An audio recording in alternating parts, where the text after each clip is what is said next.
What's up? Hello, hello, hello, everybody. Awesome. Hey, Josh. Yeah, I think that we just need to spend some time working on what the heck is wrong with my mic that makes me do this sometimes. I got to tell you, I'm a really smart guy when it comes to computers and real estate and stuff like that. But this mic issue has me baffled. How's your weekend and how was Columbus Day? And welcome back, everybody, to what we got going on here today. Yeah, welcome back on Monday. You might notice a couple changes to our appearance, and we're going to get into that in a couple minutes here. But I had a great weekend, man. It was awesome. Yesterday was like a lazy rainy day, which was really fun. But yeah, tell me about yours. How was your weekend? Great fall weekend. Subscribed to Mel Chemistry with the kids, which is a really cool chemistry platform, and so was able to do some tin experiments. Also continued cooking with Reagan and had a great time with that. We made Chinese 5-powder beef stew, which was so flavorful, so rich, so delicious. It was really good stuff. Man. Plus on Saturday, we had our Note School event, which the kids were interested to be listening to and tuning into as they were coming in and out of the room. And I got to tell you, man, I was just blown away with the level of content that we got and the information that we got there. And I learned a couple of things that I'm going to be doing different in my note buying investments. What I thought was really interesting is that, I had this preconceived notion of what the whole note buying background and not pitch, but like what the whole process looked like. It was completely different than what I thought it was, which was great, which was really great. I learned a lot. Yeah. So that was awesome. I'm trying to get our, listen, anytime you do something new, it gets a little bit crazy. Things don't work exactly according to plan. So, I got to apologize to everybody. I'm trying to do something a little bit new here. And we're going to jump in. All right. So look, starting today, we got a new face on. We are going to be focusing a lot more on news and entertainment, commentary, digging in. And we'd like to build our community in more ways than just the show every day. We're going to continue every day to be on here live. But we're also going to be doing some really cool stuff. And we're going to talk about that at the end of the program. So stick around. We got a really, really cool announcement coming at the end of the show. But without further ado, oh my gracious, let's get this off right this moment. We're going to skits everybody out. Yeah, what's going on there, buddy? So we have a new character that we want to introduce everybody to. Yeah, Josh and I have Josh. Neither Josh nor I wants to be the face of this thing that we're doing. Exactly. So we have a new guy who is going to be kind of our face, kind of our mascot, and he is the ant. Yeah, exactly. The ant. All right. So the ant came about, he came up in the streets from the school of hard knocks. The guy is a self-made ant. And, he kind of came about from a conversation we had with one of our guests a couple of weeks ago. If you remember Aesop's fable, there's the story of the ant and the grasshopper. The ant diligently works all summer long, storing away their crops and their seeds and stuff. And then when winter comes, they've got something there. Whereas that's not quite true with the grasshopper. What happens with the grasshopper, Judah? Well, the grasshopper comes along and he says, hey, I see that you've got a whole lot of food there. And the ants are like, yeah, of course we're, we've got a lot of food here. We worked all summer long. What did you do, Mr. Grasshopper? And the grasshopper says that they spent all day, all night, all summer long fiddling away the time and playing music and making beautiful music. And unfortunately, what happens is, we know the rest of the story. Come winter, the ants had enough food stored up, but the grasshopper was left out in the cold. So the lessons here are several-fold, and we think that they really apply to real estate, that you prepare for winter in the summer, because as great as summer is, winter is always coming. That's And right. so you need to get ready for the winters of your life during the summer. And we think that building out a real estate career, be it as a lender, a realtor, any of the service providers to the real estate industry, or as a direct real estate investor, is a great way to build out and prepare for the summer. The other thing is that the other lesson in this story is the ants work together. The ants form a collective. The ants kind of help each other. And we think that as real estate investors or realtors or lenders or appraisers, we can do more together. And we can help one another, and we can all kind of prosper together. There's enough crops to go around. We don't have to fight over the crops. And if we help one another, we actually all enrich each other. And so we're not against having fun. We're not against, enjoying ourselves. However, if you spend all of your time playing music like the crickets and the grasshoppers, when it comes time for winter, you are going to be left out in the cold. And then you need to rely on the charity of others. And what I'd rather do, I really like what Jim Rohn said. I'll take care of me for you if you take care of you for me, right? So if Judah takes care of Judah, then Josh doesn't have to take care of Judah. And if Josh takes care of Josh, then Judah doesn't have to take care of Josh. So it's not mercenary. It's not cold. It's not calculating. It's not callous. It's just, if we all do our part, we can actually alleviate a whole bunch of safety net systems that are out there for the truly disenfranchised, for the truly down on their luck, for the truly, people who are suffering. I love this. Looks like your brother chimed in here. Dying on your song. We won't be back for very long. Yeah, it's awesome. All right. So now that you've been introduced, there's no questions about the ant. Really simple. He's a really successful real estate investor, started wholesaling, scraped together $1,000, working a second job, started a wholesaling business, started flipping houses, build it into 1,000-unit residential rental portfolio in 4 different states. The guy's a rock star. He's our mascot. Without further ado, let's jump into content today, Judah. Tell me what we're talking about today. So today we are talking about the myths of wholesaling and slaying these wholesaling myths and legends that are out there, because wholesaling can be incredibly rewarding, incredibly profitable, and a whole lot of fun. It's great. A wholesale deal that I'm working right now, I was just talking with my partners earlier today, and they're like, yep, we're looking good. Everything's going great on that wholesale deal. Should have a check for you on Monday. Just another deal that I wasn't necessarily anticipating or planning on, and wholesaling can be something that you add to the rest of your business. But there's a lot of people who are wrong about wholesaling, and there's a lot of people who profit off of you being wrong on wholesaling because they want to pay to teach you to do it their way or a different way, or they want to pay to teach you how to wholesale in a different state or things like that. And we just want to slay some of these wholesaling myths and legends. Boom. All right. Myth number 1: wholesaling is illegal. Now, we had a comment here from Cameron. Cameron, we know it's not illegal. This is a myth. I get it. But we wanted to address this stuff. I wasn't trying to be misleading as we described the show, but here's why people think it's illegal. Now, first and foremost, a lot of states require a license for you to be paid any kind of commission related to the sale or leasing or transfer of real estate in any way. Okay. So that's one thing. And on its surface, it looks like, hey, that's what we're doing here, but it's not. We'll get to that in a second.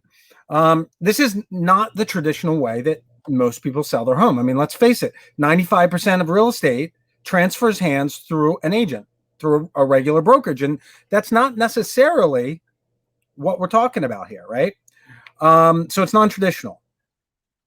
There have been wholesalers that have broken the law. Oh yeah. You can wholesale illegally, and there's things you can do in your wholesaling business that are illegal, and it's unfortunate. Not every accountant is a money launderer, but because there's been some money laundering accountants out there, Right. they can sometimes tar and feather the whole industry. Right. I've spent my whole life in sales. I one time had a cousin say to me that salesmen can't be Christians because all salesmen at some point lie to get a transaction done. That's just not the case. But we do. The same is true with wholesalers. There's a lot of there are some bad wholesalers out there, but we want to acknowledge that. So we don't want to say that just because that all wholesaling is legal, moral, and ethical, and everyone's doing it right. It is very possible to do it illegal, do it deceptively, do it wrong, and there's all kinds of things that you can do wrong out there. Well, one thing that I think is a good takeaway here is that apparently no Christians ever lie. Right. Because, I mean, that's a big one. If that's the case, I'm out. Right. I know where I'm going, unfortunately. All right. Right. So, all right, but those are big things. One other big area that that people don't really understand wholesaling, and because it's an unregulated industry, a lot of people look at it and they're like, "Oh yeah, that can't be legal." You know, it's a hedge fund. Oh, they're making 20% on their money. That's insane. Right. You know, it's just not. It's just not the case. So here's why it's not illegal. Number one, wholesalers have an equitable interest in the property. What does that mean? That means that they have the exclusive right to purchase the property. They've exchanged some value for that right. And so they have the only interest in buying that property. They have the only right to buy it. They're not selling a piece of real estate, right? When you're wholesaling property, you're not selling a piece of real estate. You're selling your rights to purchase it. Correct. That's the assignment. And then, you know, just because it's non-traditional doesn't mean it's illegal. That's the bottom line. All right. Myth slayed. Dragon dead. Let's go on to the next one. You need to have a real estate license to wholesale. Yeah, this one cropped up about 5 years ago. Started to see this a lot. And then it's kind of died away a little bit, but it's one of these persistent myths that pops up from time to time because I am a realtor. I am a licensed real estate sales professional in the state of Pennsylvania with reciprocating privileges in some states around. And I also have joined the local MLS board. And so I am a realtor as well. However, you do not need to be either of those things in order to be a wholesaler. As a realtor, what I do is I list a property for somebody for sale on the multiple list system, and I represent them in that transaction. What you do when you are wholesaling is similar. You find somebody else to buy somebody's property from them. However, within that process, you take a form of equitable interest in the property. And because you have equitable interest in the property, you have the ability to profit off of the sale of that property. You've got the ability to profit off of the transaction in a different way other than a realtor would. On an aside, this means that you got to put a deposit down on that contract, or it's not legally binding, and technically you don't have an equitable interest. So that's something to know. All right. The other side of this, there's some people who disagree with you on that, but you have to give something of value, and that can be $1 or not, or it can be the contract itself and the desire to purchase. So there are a number of different people who, just because you don't put a deposit down doesn't mean there's not consideration is the term that you're looking for. All right. The other side of the same coin, you can't wholesale if you're a real estate agent. Right. There's a lot of people out there who believe that to be true. Go ahead. Wait a second. If you can't wholesale if you're not an agent, and you can't wholesale if you are an agent, who can wholesale property? Right. Right. They're both untruths. They're both myths. The reason that this comes up is that most agents and brokers, they don't understand wholesaling. They just don't understand it. And that's not a bad thing. But especially in a highly regulated industry, not understanding something can get you in a heck of a lot of trouble. So it's really important to understand the transaction and know what you're getting yourself into. The second thing is, agents they have an obligation to represent the best interests of their clients, and I underscored that word clients. Judy, you pointed this out in a previous show. Tell me the difference between customers and clients. So a client is somebody that you have a fiduciary relationship with, and you have a fiduciary interest in.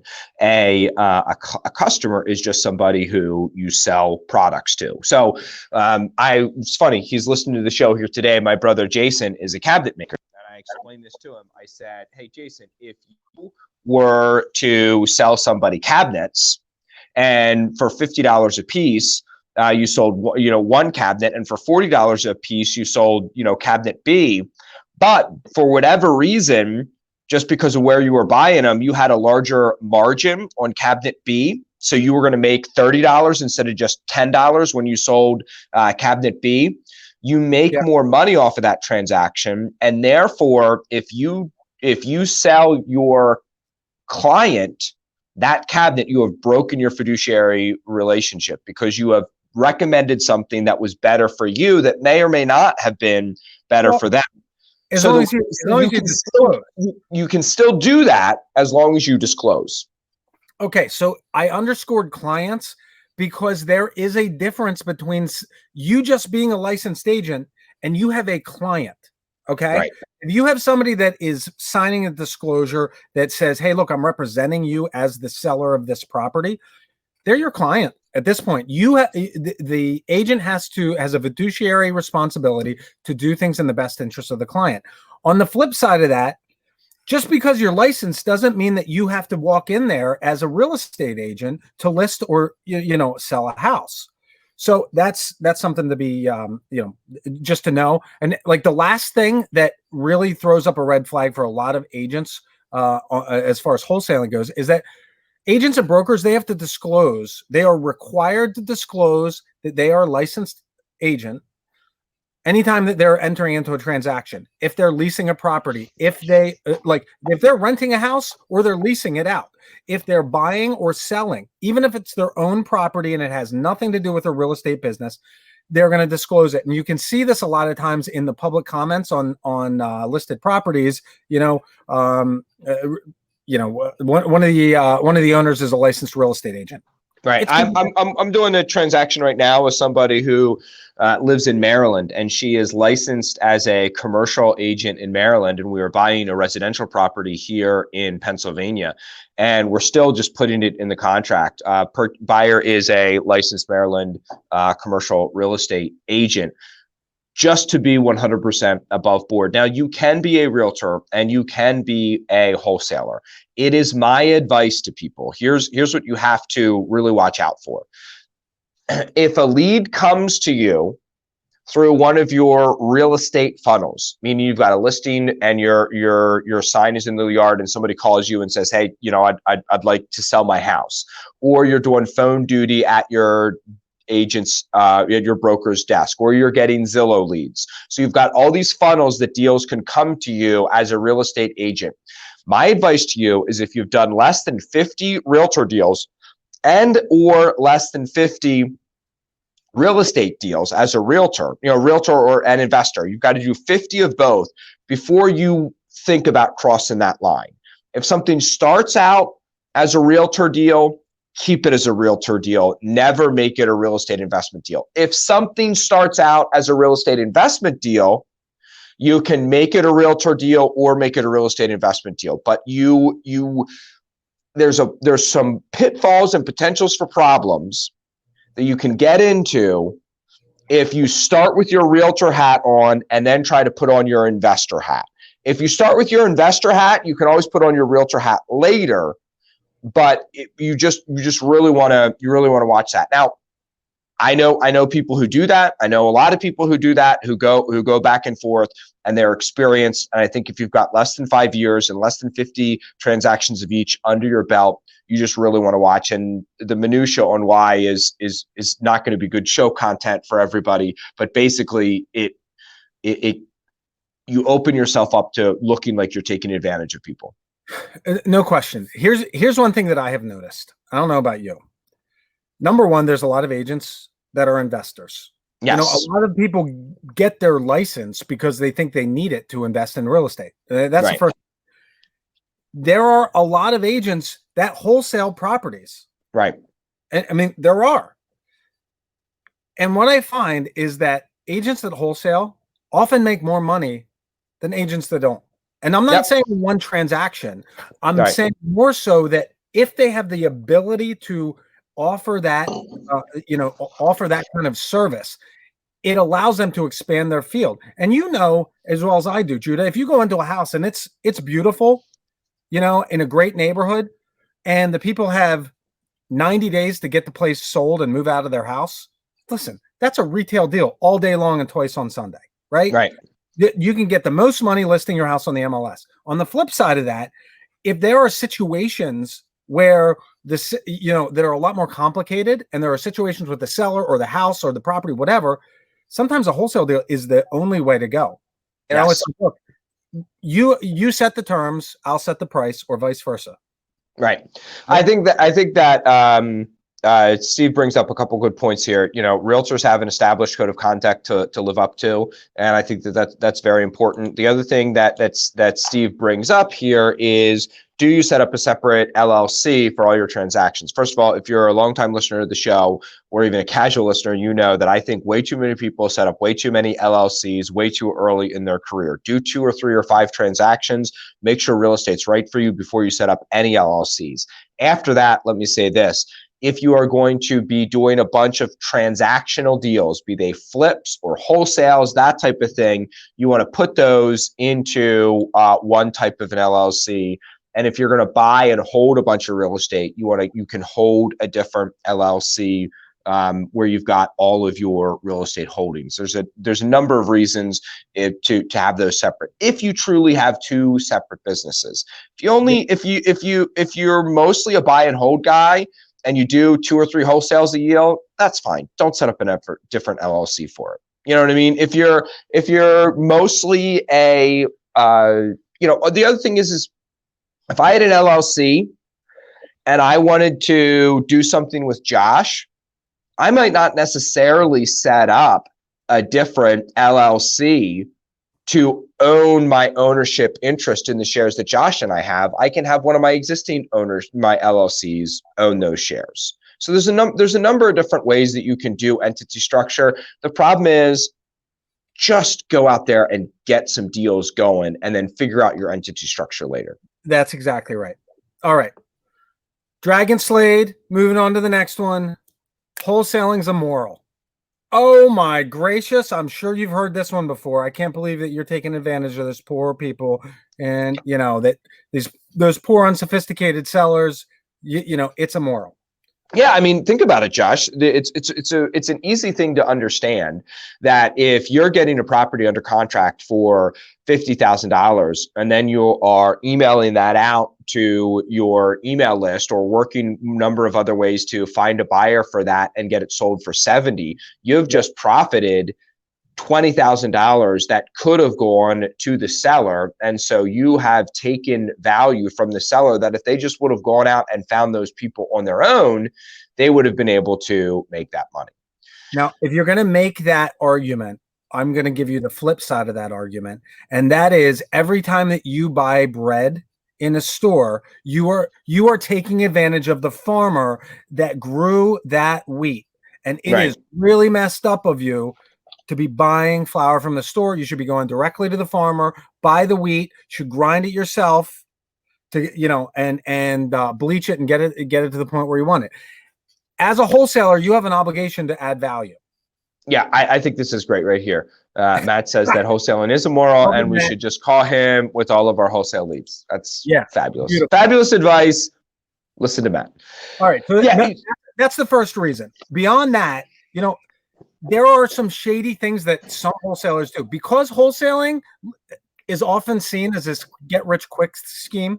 I mean, I don't know if anybody else has seen this, where it's like, oh, all you have to do is roll out of bed in the morning, put one bandit sign up outside, your phone rings off the hook, and you make $1 million. A lot of people pitch wholesaling like that.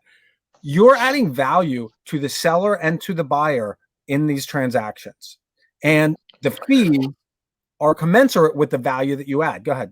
Judah? Well, I was just going to say that oftentimes a big part of the value that you add is getting the seller to take action, because typically the seller is, maybe they are emotionally distraught or financially distraught, or there's a big major problem associated with what they've got going on in their life. You know, this real estate problem has come up in their life because they're going through divorce or bankruptcy or a job downturn, or things of those natures.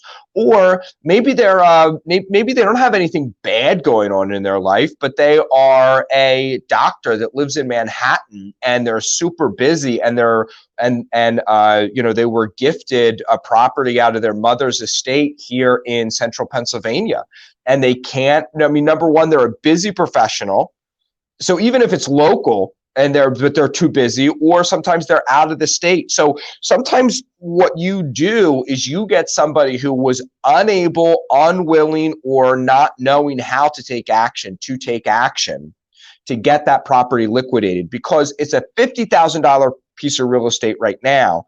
If you say, well, it's not a service, I'm doing them a disservice by wholesaling that, so I'm going to not take action. They're going to continue to not take action, and their $50,000 piece of real estate is then going to be a $40,000, a $30,000, a $0,000 asset. So you actually are helping them by taking action. You know, you have to recognize that your gifts, your talents, your ability have been given to you for a reason. And if you don't utilize them in the marketplace, that's how you take advantage of people. God gave you, the evolutionary forces gave you, Muhammad gave you, whatever deity you want to pray to gave you abilities. And taking advantage of people is when you say, these abilities are mine and I'm not going to use them. That's immoral. There you go. Wholesaling isn't immoral. Right. All right. This is one of my favorites. So I hear people all the time, and usually it comes from experienced investors who are the buyers from wholesalers. And they're like, yeah, you know, wholesalers, they make like a couple $1,000, $5,000 fees on every deal. Okay, so look, here's the deal, guys. Wholesalers, their job is to get the largest fees that they can on a transaction. And you do that by adding the greatest amount of value to the transaction. That means getting a great deal for the investor in a situation that's great for the seller, and offering the end buyer a deal on the property that they can't get anywhere else. I have seen wholesale fees for $1,000 or $1,500, and that is a shame. Most of the time, these type of fees come when you got somebody that's kind of new in the business. They don't know how to make the offer. They don't understand what the end buyer expects to pay for the property, and they'll come in and they're so excited to get the property under contract. They're like, "Yep, I'll give you that deal. You know, Mr. Seller, let's sign on the bottom line." And then they go shopping around and it doesn't get closed, right? I've also seen six-figure deals. I've closed on wholesale deals where I made over $100,000 on one transaction. So it all comes down to the value that you can add to the transaction, you know, and that's it. There's real fees that can be made here. Go ahead. Well, I was just going to say, I have a minimum when I'm listing properties, and if something falls below that minimum, I just charge a flat fee instead of a percentage. You should have a minimum when you're doing wholesale transactions, but just because I have a minimum doesn't mean I have a maximum. And so I have a minimum of what I'm looking to charge and what I'm looking to do. And the same thing happens in the wholesale business. You've got to get in there and play that game and do it time and time and time again, and you will make regular fee income of $5,000 or $10,000 or $15,000, and every 1 out of 50 deals will be that deal where you make $100,000 on, which will bring the average up of all the other deals. So many wholesaling is like so many other things. They say, well, I'm not going to buy a rental property until I find the 4 unit that, I can make a $800 a month cash flow on. I'm not going to flip a real estate deal until I can find the one where I can make a $50,000 whole, net on after it's rehabbed and sold. I'm not going to wholesale until I can find this $100,000 wholesale deal that Josh is working on. You've got to do a bunch of deals in order to knock one out of the park. Judah, you know what's really funny? It's like every investment. When's the best time to buy an investment? Yesterday. Right, 20 years ago. The second best time is today. Right, exactly. If you see an investment that makes sense, jump in and buy it. All right. Here's drum roll, please. Right. So this is the announcement that we talked about at the beginning of the show. We are going to be holding a 5-day Facebook challenge. It's entitled "Flipping Houses Without Cash, Credit, or Criminal Behavior." We're going to be doing this the week of November 2nd through a private Facebook group. And during this whole thing, like Judah and I have been talking about this for at least a month. We've been looking at, I mean, if you follow the show, you know that all summer long, I'm going, the sky is falling down, the market's crashing. Oh my gosh. Over the last month, I went back and I started looking at when I started investing in real estate, when I started wholesaling houses. And some of my best margins came in markets just like this one, where you have a lot of people that are competing for deals. And I mean, let's face it, right now, if you have a nice property that hits the market, you're going to have 5 to 10 offers within 2 or 3 days, and they're going to bid up the price in a couple hours, right? Right. You're going to have, right now, we've got inventory that is just non-existent. It's the lowest in history. But there are a ton of people that need all cash offers, that need cash offers on their properties. I mean, we talked to Eric Brewer a couple weeks ago, and what did he say? He's like, it's not like we've slowed down buying houses. Our lead counts haven't slowed down. People want certainty. They want an option other than a retail sale. And I see this all the time as a lender. I mean, most of the deals that I'm quoting on are not listed properties. So it is a really great great time in history to start making money wholesaling houses. We're going to have this is free. There's no charge to this. It's free sign up and all that kind of stuff. But it's a 5-day challenge where we're going to dig into for 5 days, step by step, how to set up your business, how wholesaling works, how to protect yourself, how to find deals, where to look, how to set up the deal with the seller, how to find the buyer, and go through the entire process for 5 days. And we want to invite you to join us. I mean, this is one of the main reasons that we put a new facelift on on our show today. We're branching out because we want to offer more value for our viewers. We love to have a bazillion people sitting here watching us every day, and if we can add value to your life and your investing career, we want you to be with us. Yeah, we think that being a part of the Facebook challenge is going to be a great way to do that, and we think that the show is great, but using Facebook challenges allows us to have more interaction because people can go live and share their personal testimonies, good, bad, or indifferent.